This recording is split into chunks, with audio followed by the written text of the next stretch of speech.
જય શ્રી કૃષ્ણ, જય Swaminarayan. Hello everyone, કેમ છો? Welcome to my channel Vastra family Upleta. તો તમને આજે કંઈક નવું દેખાતું હશે. આપણે આવી ગયા છે સ્વામિનારાયણ મંદિરે અને આજે છે વન વિચરણ. તો ભગવાને જો સરસનું આપણે અહીંયા જ વન બનાવી દીધું છે અને એટલું સરસ આમ લાગે છે ને કે આપણે જોઈને આપણું મન ખુશ થઈ જાય છે. અને જો તમને નજીકથી બતાવું કે ભગવાનને કેવી રીતના બધા આપણે શણગાર કર્યો છે કે જાણે વનમાં હોય ને ભગવાન એવું લાગે છે. અને આજે ખાસ આ વન વિચરણ એટલે કે ભગવાન આજે વન વિચરણમાં ગયા હતા ને એટલે આજથી આ વન વિચરણની શરૂઆત થઈ છે. એટલે આજે આ બધું શણગાર કરવામાં આવે છે ભગવાનને. વન વિચરણ શું છે ને આપણે તો ખબર પડી આપણે તમને કહીએ પણ વધારે ખબર આપણે જીગુબેન પાસેથી લઈએ કે આમાં શું હોય, કેવી રીતના હોય ને કયા દિવસે કરવામાં આવે છે વન વિચરણ, શા માટે આજે જ કરવામાં આવે છે. આજે છે ને મહારાજ ભગવાન વનમાં આજે જ ગયા છે, કારણ કે પહેલા એના મા બાપને ધામમાં મૂકી પછી એને એવું થયું કે મારે હવે આ બધા જીવનો મોક્ષ કરવા માટે નીકળવાનું છે. એટલે ભગવાને અષાઢ સુદ દસમે વન વિચરણમાં નીકળે છે, સવારે વહેલી સવારે નીકળે છે.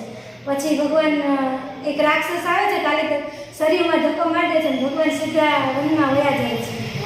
એટલે એના માટે આપણે આ દિવસે વન વિચરણ ગોઠવવામાં આવે અને કાલે છે 11 કાલે તો બધાએ નીમ લેવાના છે વિશેષ.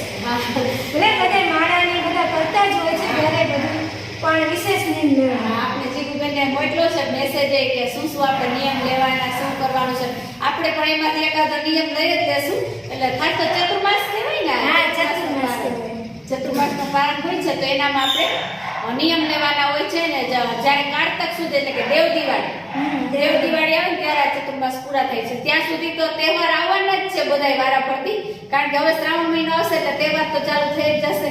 તો આજે જો આપણે આ સરસ બધાય દર્શન કરી લીધા છે વન વિચરણના. બધાય સ્વામિનારાયણ મંદિર આવું ભવ્ય આયોજન કરવામાં આવે છે, ગોઠવવામાં આવે છે કે ભગવાન વન વિચરણમાં આજે ગયા હતા સરસ વન જેવું જ અહીંયા બધું બનાવી દીધું છે જીગુબેન. એટલે આપણે જોઈને બહુ મજા આવી. જીગુબેને ઘણી મહેનત કરી છે. ઝાડવા તમે જોવો કે તમને એમ થશે કે આ કેટલા ક્યારે ગોઠવી લીધા હશે. એક એમ ઝાડ છે, આમાં આંબો છે, ચીકુડી છે, ઝાડે એવા વાપર્યા છે કે વધારે કરમાય નહીં, કારણ કે આપણે આખો દિવસ રાખવાનું એટલે વૃક્ષ એવું હોય કે આપણે કાપીએ એટલે કરમાઈ જાય. પણ આ ઝાડ બધા બહુ સરસ છે, હજી એવું ને એવું સરસ બધું છે, સરસ મહેનત કરી છે. તો જો આપણે સરસના દર્શન કરી લીધા છે ભગવાનના. તમારે પણ જો આ દર્શનનો લાભ લેવો હોય તો સાંજ સુધી હોય છે. તો આજે તમે જરૂરથી આવજો અને દર્શન કરજો. સુવા પ્લોટમાં મહિલા મંદિર છે ને ત્યાં આ બધું શણગારેલું સરસ ભવ્ય આયોજન વન વિચરણનું કરેલું છે. તો તમે પણ ચોક્કસથી આવજો. મંદિર આપણે દર્શન કરી લીધા ને હવે આ જીગુબેન આમાં શું શું શણગાર્યું ને એ પણ તમને આપણે બતાવીએ કે શું શું શણગાર્યું છે. જીગુબેન આમાં તમે એમ જો આમાં સાપ છે, ત્યાં પેલી સાઈડ સાપ છે, અહીંયા વાંદરા છે, બધા જંગલના. અહીંયા છે પેલે અહીંયા સાપ છે, નજીકથી બતાવવાનો પ્રયત્ન કરીએ તો અહીંયા સિંહ રાખ્યો છે. એટલે આ ભગવાન જ્યારે જંગલના પ્રાણીઓ જંગલમાં ગયા હતા ત્યારે આવા પ્રાણીઓનો પણ સામનો એને કરવો પડ્યો. તો આ તળાવ બનાવ્યું છે નાનકડું, એટલે જો ભગવાનની વચ્ચે રાખ્યા જ છે આપણે. આવો બધો સામનો ભગવાનને કરવો પડ્યો તો, કારણ કે જંગલમાં તો પ્રાણી હોય જ, હરણ છે, ગાય છે, વીછી છે. અહીંયા જો આ સાપ છે, તમને નજીકથી બતાવો. જો અહીંયા છે. આપણે ખરેખર એમ લાગે કે સાચા જ છે, કારણ કે ઝાડમાં હોય ને અત્યારે તો એવા બધા આવે જ છે કે આપણે સાચા જ લાગે. એટલે આવી રીતના સરસ જો ગોઠવણી સરસ કરી છે કે ભગવાનને કઈ કઈ વસ્તુનો સામનો પણ કરવો પડ્યો તો જંગલમાં. જ્યારે એને તપ કર્યું હતું ને ત્યારે આ બધી વસ્તુનો એને જો અહીંયા પણ સરસ છે. ગોઠવણી બહુ સરસ છે. વન વિચરણમાં હોય એવું જ આપણે લાગે છે. જો તમને આખું બતાવવાનો પ્રયત્ન કરું, જે આપણું મંદિર છે ને ત્યાં એને સરસ આખું શણગારેલું છે એકદમ.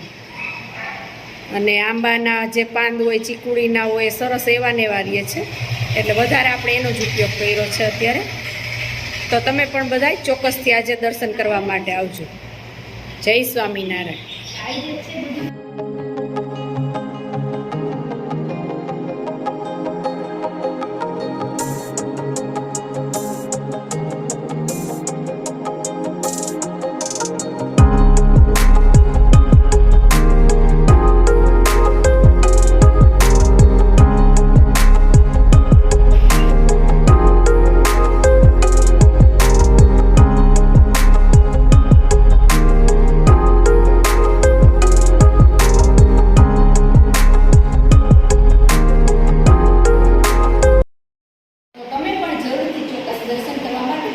અમારા વિડીયોને લાઈક કરજો, શેર કરજો, કમેન્ટ કરજો. અમારી ચેનલ પર જો તમે નવા હોય ને તો અમારી ચેનલને સબસ્ક્રાઈબ કરજો. જય શ્રી કૃષ્ણ, જય સ્વામિનારાયણ.